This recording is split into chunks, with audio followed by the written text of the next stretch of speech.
Hello everyone, I hope you all are fine. So आज हम framing के बारे में पढ़ेंगे। टॉपिक का नाम है फ्रेमिंग एंड एरर्स। आज हम फ्रेमिंग का टॉपिक कंप्लीट करेंगे, कल हम एरर्स पढ़ेंगे।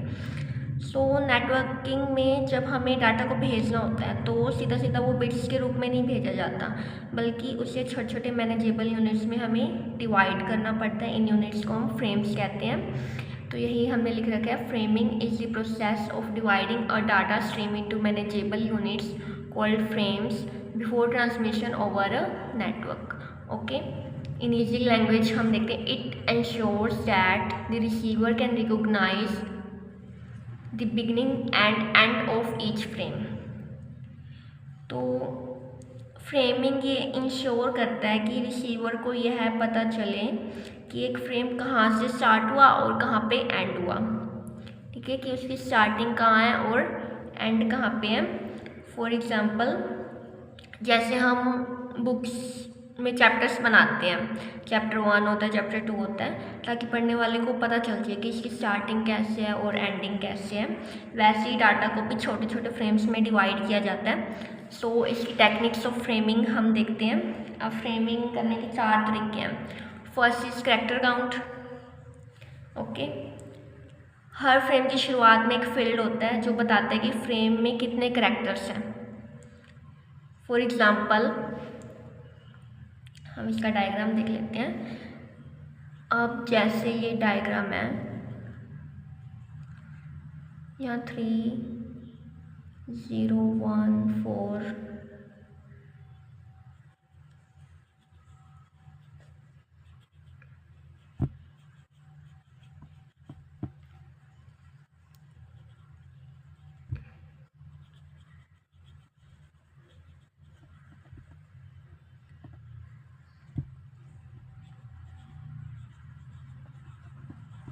ये कैरेक्टर काउंट का डायग्राम है। जो ये वाला फर्स्ट, इसमें क्या कहा है, frame starts with a field. ये फील्ड है जो कि बता रही है कि इस फ्रेम में कितने कैरेक्टर्स हैं।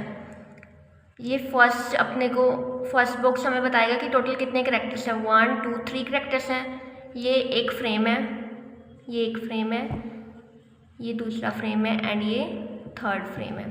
ठीक है, इसमें भी हम कुछ भी लिख सकते हैं। ये कैरेक्टर्स हैं इसके, इस फ्रेम के। तो फर्स्ट जो फील्ड है वो हमें बताएगा कि फ्रेम में कितने कैरेक्टर्स हैं। इसमें 3 लिखा हुआ है तो इसमें 3 कैरेक्टर्स हैं, 1 2 3। यहाँ फर्स्ट में अपने 4 लिखा हुआ है तो इसमें कितने कैरेक्टर्स हैं, 4। 1 2 3 4 कैरेक्टर्स हैं।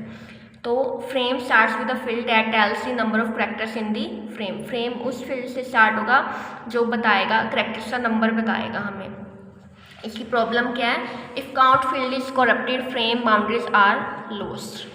ठीक है, अगर काउंटिंग हमारी वो होगी, करप्ट होगी, तो रिसीवर को कैसे पता चलेगा कि ये सही है या गलत है। वो तो इस फील्ड के हिसाब से ही अपना डाटा रिसीव करेगा।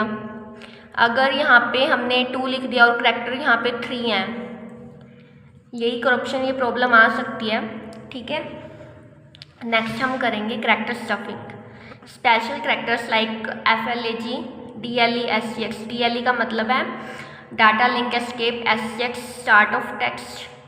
फॉर स्टार्ट, DLE SCX हम स्टार्टिंग में लिखेंगे, फ्रेम के स्टार्टिंग में, and DLE ETX data link escape end of text for end are use.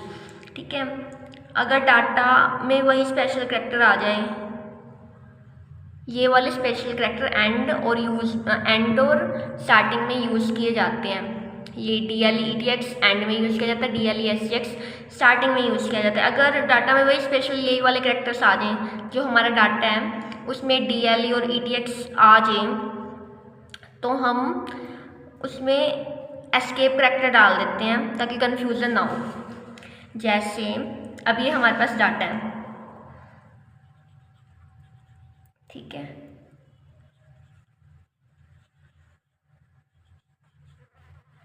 DLE C and D, ये हमारे पास डाटा है A B। ये वाला हमारा पर्सनल डाटा है जो हमें सेंड करना है, रिसीवर के पास हमें भेजना है। तो हम यहाँ पे स्टार्टिंग कैसे होगी, जब इसकी फ्रेमिंग होगी या ठीक है इसको सेंड किया जाएगा तो शुरुआत में DLE/SGX लगा दिया जाएगा और एंड में क्या लगाया जाएगा, DLE/ETX। ओके, और बीच में ये डाटा A B और ये DLE है ना, DLE ये डाटा का पार्ट है और यहाँ पे भी DLE है। ऐसे तो रिसीवर को रिसीव करने में कन्फ्यूज़न हो जाएगी, तो हम यहाँ पे एक और अपनी तरफ से DLE ऐड कर देंगे। इसी को हम डाटा स्टफिंग, करैक्टर स्टफिंग कहते हैं, NC और T। ठीक है, ये डायग्राम है करैक्टर स्टफिंग का, कि इसमें हम special characters like DLE/SGX, data link escape, start of text हम यहाँ स्टार्टिंग में यूज़ करेंगे और एंड में DLE/ETX and of text use करेंगे। और जो डाटा है अगर उसमें ये स्पेशल करैक्टर्स हैं और डाटा में ये स्पेशल करैक्टर्स हैं, तो हम एक और स्पेशल करैक्टर मतलब वैसा ही सेम करैक्टर ऐड कर देंगे ताकि कन्फ्यूज़न ना हो। ओके, ये लिखा हुआ, if such a character appears in the data an extra escape character is inserted. Okay, next है हमारा बिट स्टफिंग। बिट स्टफिंग में यहाँ पे हम बिट पैटर्न्स का यूज़ करते हैं, एक स्पेशल बिट पैटर्न जैसे 0 1 1 1 बिट्स क्या होती हैं, 0 और 1 की फॉर्म में होती हैं। ठीक है, स्टार्ट और एंड बनाने के लिए यूज़ होता है ये स्पेशल पैटर्न, यूज़ होता है स्टार्टिंग और एंड बताने के लिए। अगर डाटा में 5 लगातार एक आ जाए तो उसके बाद एक और डाटा मतलब एक और एक्स्ट्रा 0 इंसर्ट कर देते हैं उसमें हम। इसका हम डायग्राम देखेंगे। A special bit pattern for example 0 1 1, ये 6 बार 1 है और 0, marks the start and end of the frame, ये चीज़ यूज़ की जाती है स्टार्ट और एंड दिखाने के लिए। If this pattern appears in data and extra 0 bit is inserted after 5 consecutive ones, ये स्टार्टिंग के लिए हमें, स्टार्ट और एंड के लिए हमें यूज़ किया जाता है। और यही सेम अगर डाटा में आ जाए तो हम 5 बिट्स के बाद एक 0, 5 1 के बाद 5 1s के बाद हम एक और 0 इंसर्ट कर देंगे इसमें। फॉर एग्जांपल हम देखते हैं, हमने जो इनपुट करना है, हमने इनपुट तो ये करना है, इनपुट क्या है हमारा, इनपुट स्ट्रीम, मतलब इनपुट सीक्वेंस हमारी क्या है, स्ट्रीम को ही हम सीक्वेंस कहते हैं। 0 1 1 0 1 1 1 1 1 2 3 4 5 6 टाइम्स 1 है यहाँ, 7 टाइम्स 0 0 1 2 3 4 5 फिर 0,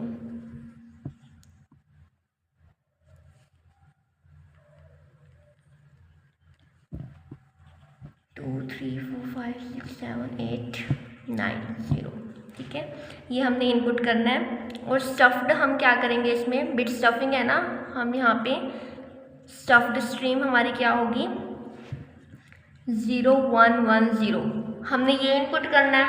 डाटा में हमारी आ रहे हैं 1 2 3 4 5 6 7 1s आ रहे हैं, तो हमने क्या करना है 5 1s के बाद 1 0 ऐड कर देंगे, 1 2 3 4 5 के बाद 1 0 ऐड कर देंगे तो 2 1।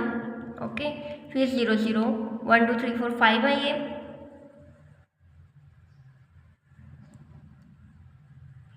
5 आ रहे हैं डाटा में 1 2 3 4 5, तो फिर एक 0 हम ऐड कर देंगे। ओके, फिर क्या 0 है,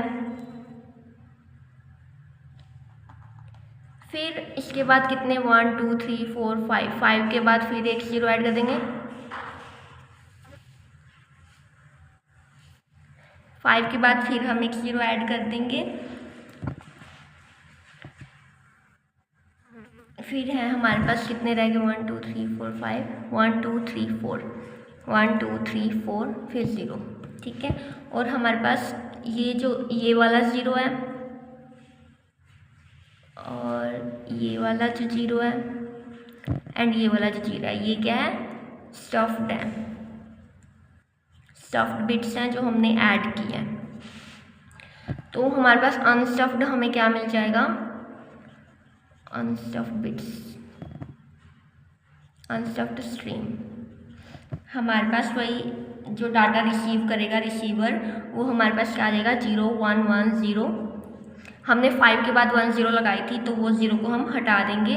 1 2 3 4 5, फिर 1 1 0 0 1 2 3 4 5, ये वाला भी स्टफ्ड था। फिर 0 1 2 3 4 5, ये स्टफ्ड था।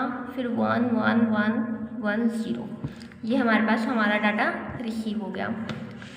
और आगे नेक्स्ट है, ये बिट स्टफिंग का डायग्राम है कंप्लीट, एग्जाम्पल है, ये आप एग्ज़ाम में भी बना सकते हो।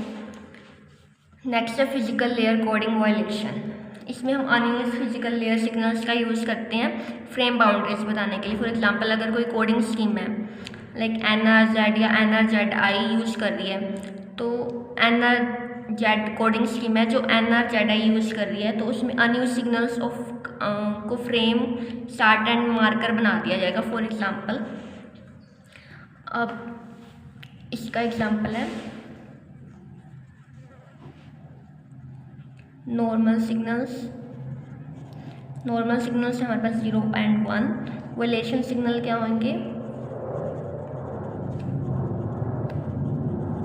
हम दे देंगे X।